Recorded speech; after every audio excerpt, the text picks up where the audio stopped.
The city never sleeps, they say. But for the man who once commanded the world, this night felt endless. The streets stretched infinitely before him, each step echoing against the cold concrete. A billionaire, a former leader, a household name, reduced to nothing but another forgotten soul in the shadows. His hands trembled, whether from the icy wind or the weight of realization, he did not know. For the first time in his life, Donald Trump was invisible. Imagine having everything, money, influence, the power to shape nations, and then, overnight, becoming nothing. No security detail to clear his path, no fleet of black SUVs waiting at the curb, no red carpets, no flashing cameras. The world that once hung on his every word now passed him by without a second glance.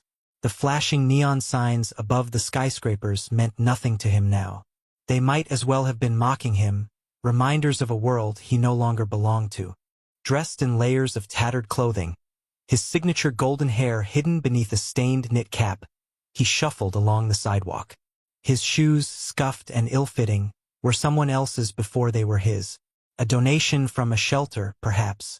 He never thought he'd be in a position to rely on charity. But here he was, feeling the ache of hunger twist his stomach as he passed a diner, the scent of fresh coffee and sizzling bacon wafting through the air. He stopped in his tracks, staring through the foggy window as businessmen laughed over their meals, completely unaware of the man who once held the fate of the nation in his hands. A well-dressed businessman pushed past him without so much as an apology. A mother clutched her child's hand tighter as she hurried by. A teenage boy whispered something to his friend before laughing in his direction. No one recognized him. No one cared. The mighty had fallen, and the world didn't even blink. He reached into his coat pocket, empty. No phone, no credit cards, no business contacts. The last time he had nothing was, well, never. Even as a young man, he had always had a lifeline. But now he had to earn every scrap, every moment, every second of attention. The cold city had turned its back on him. Could he survive? Would anyone help him? Or was the world truly as cruel as people said? Then something happened. A black SUV pulled up a few feet away. The door opened slightly. A hand, covered in a sleek leather glove, waved him over. Trump hesitated. Was someone watching him? Had his disguise failed? His instincts screamed danger, but his curiosity and hunger urged him forward. He took a cautious step, then another. A voice came from inside the car, low and deliberate. "Mr. President? Or should I say, homeless man?" Trump's breath hitched. His cover was blown. But by whom? Before we continue, make sure to subscribe and turn on notifications. This story will change the way you see the world, and trust me, you don't want to miss what happens next. The door to the SUV swung open wider. A man in a dark suit stepped out, his face partially hidden by the streetlight's shadow. "Get in," he said. Trump hesitated. He had no idea who this man was, but he had nothing to lose.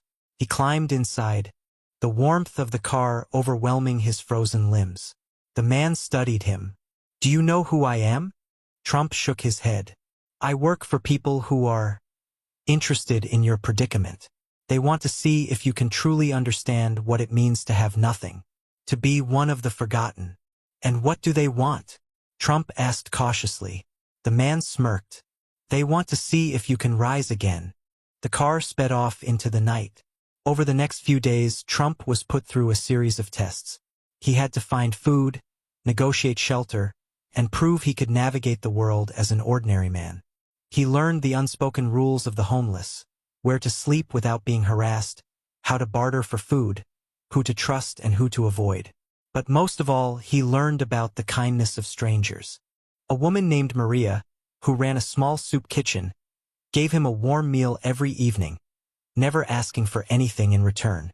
A street musician named Ray let him sleep under his tarp when the rain got too heavy. Slowly, Trump began to see the world from a different perspective. Days turned into weeks. The physical toll was brutal. He experienced true hunger, real exhaustion, and the kind of hopelessness that gnaws at a man's soul. But the hardest part wasn't the suffering. It was the indifference. People walked past him like he was a ghost. Some sneered. Others ignored him completely. It was a stark contrast to the life he once knew, where every word he spoke made headlines. Then came the final test. One evening, as he walked the streets, he saw a man being harassed by two thugs in a back alley. The victim was an older homeless man, Jack. The same man who had shared his sandwich with him days earlier. Trump clenched his fists. He could walk away. It wasn't his fight. But something inside him refused to let that happen. He stepped forward. "Hey, leave him alone." The thugs turned, laughing. "Or what? You gonna call security?" "No," Trump said. "But I'm not letting you do this." The tension crackled. Then, unexpectedly, more homeless people began emerging from the shadows. A silent army. Jack wasn't just one man, he was part of a community, a network that looked out for its own. The thugs backed off, muttering curses as they disappeared into the night. Jack wiped his bleeding lip and looked at Trump. "You didn't have to do that." Trump exhaled. "Yeah, I did." Jack clapped him on the shoulder. "Welcome to the real world." A week later, the black SUV returned. The same man in the suit stepped out, watching Trump carefully. "You've learned what we needed you to learn. It's time to go back." Trump looked down at his ragged clothes, then at the people around him, the ones who had saved him, taught him, changed him. "Not yet," he said. "I have more to learn." And for the first time in his life, he truly meant it. If this story touched your heart or made you think, don't forget to like, subscribe, and share. Your support motivates me to bring you more powerful and thought-provoking stories. What lesson did you take away from this story? Let me know in the comments. I'd love to hear your thoughts.